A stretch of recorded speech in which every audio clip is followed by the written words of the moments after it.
Hi, I'm Adam Shiva, and in this video I'm going to talk about thinking and how thinking is an uncommon and super valuable process, and how particularly in the year 2020 I think we're doing less thinking and it's a time when we need to be doing a lot more thinking. So you might think that you think all the time, but my bet is that you actually just rehearse to yourself all the time or talk to yourself, and that's probably not that helpful. I'm guessing that with the exception of once to twice a year, it actually is just a distraction where you're affirming things that you already believe and you're getting nowhere with it. It actually makes your beliefs less complex and resilient and nuanced most of the time because you're just affirming the part you already got. So, I think that there's a process of debating and pulling apart your thoughts. Super valuable process is debating them within your own head, giving counter arguments to what you already believed to try to either make more sense of the beliefs you're already holding on to or change them, adjust them, make them more nuanced to fit the way reality actually works or the evidence that you've seen in your own experience. A lot of times, before we do much thinking, we'll have a really simplified way of seeing things, and we'd prefer not to admit the flaws in what we'd value. But I think that acknowledging the flaws in what we value and how our beliefs, prize certain values over other values is really relevant. So it also is super helpful to relate to what other people perceive, because our experience is not the only experience, and we can get so much out of saying, oh, well, I see that you're really extolling these values that you think matter a lot.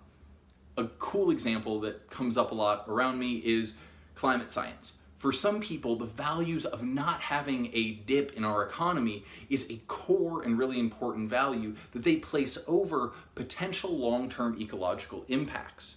Those people say, well, I don't want to consider global warming, we have to back away from natural solutions, whereas other people say a potential ecological impact is one of the most important and long-term negative possibilities we could have, and any dip in the economy would be worth it to prevent long-term ecological collapse. Both of those people had, I would imagine, core underlying values that they valued similar things, but which value were they holding over others, and also what would they see as the fallout from going a particular direction was going to be different. Acknowledging other people's different beliefs and their legitimacy can make you a more valuable debater and more capable of convincing them the way you see it by saying that the way that they see it really does make a lot of sense with the evidence they've had.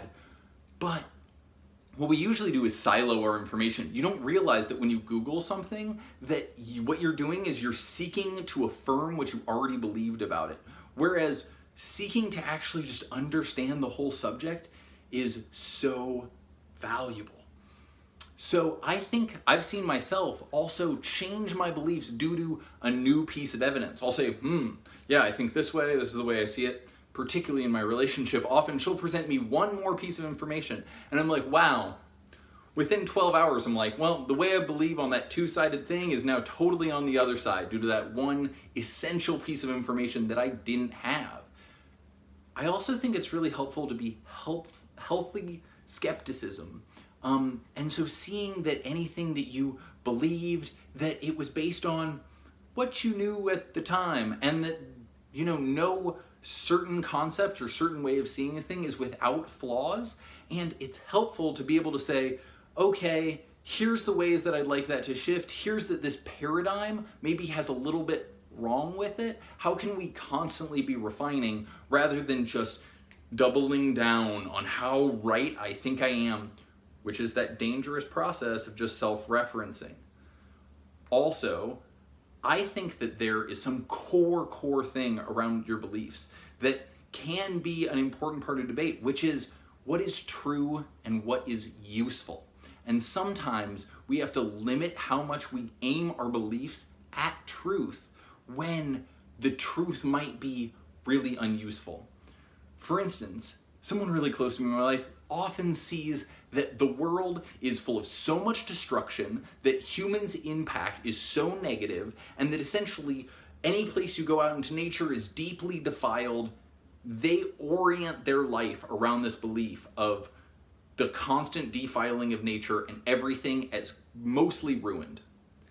I don't think that she's wrong, but I'm inclined to orient my life to the way that I could make a positive difference, to how I could influence things around me because of how it changes who I am, and how it's important for me to be oriented towards a life of service and not get nihilistic and depressed when it comes to things that, though they might be true, are beliefs that I think if I orient to them might be limiting.